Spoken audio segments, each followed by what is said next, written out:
remember when Claire, took Michael to the University of Miami. He came back, I think it was after practice, they said he had autism. We didn't know what it was. We actually looked it up in the encyclopedia, I mean, we lost our breath. It was just, oh my gosh, what are we going to do now? And we were so fortunate with Michael because he progressed so beautifully and has done so well. But it was just so overwhelming. There was not much out there for us at the time. There really wasn't anywhere to turn to right away. It's, anytime any of your kids or family members or anything, there's that initial shock, what do we do, why us, those question marks. But then I think we kind of took it head on, saying we're going to do whatever we can to help Michael to get the best help and to give him the best chance he possibly can to succeed in life. And that's kind of where all the foundation started, and all the things we've done over the years and raising money kind of started from not only seeing how Mike developed, but seeing how it was so important to help others.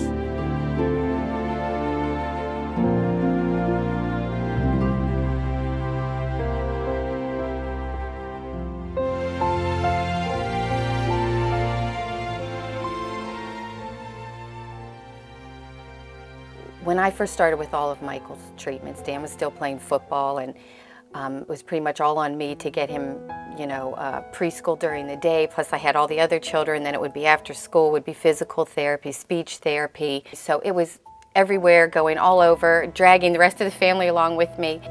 An average family that couldn't, really afford to do that, they're really fighting from behind. So we came up with the idea to have in one place and one center. Everybody's under the same roof. Everybody talks. If you have a question, you can run downstairs, or you can go upstairs, or the doctors see each other passing in the hall and can stop and talk about it. And that, I think, is essential. It's like a family. Over the last 10 years, we've had some additions on the facility, and now we also have a aquatic center going in, and it's continuing to grow. You never dream at that time that you're going to make such an impact, but I really do believe we've made a great impact on a lot of people's lives with that center.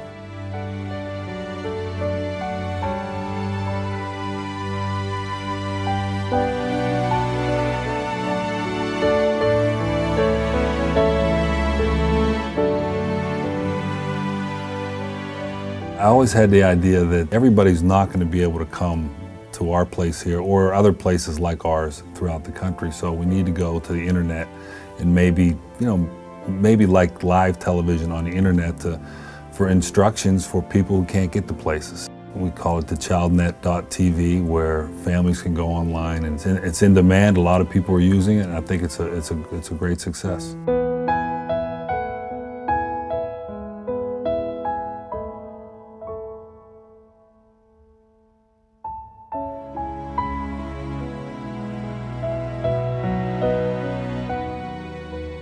The best way to, I don't know, find a cure or for treatment is through research. And in conjunction with the University of Miami and Vanderbilt, we started the Marino Autism Research Institute. And it's something that is kind of just starting off, and it's growing. We have 2 colleges involved now, and we'll be adding on other schools. And I just think it's the way to go in the future.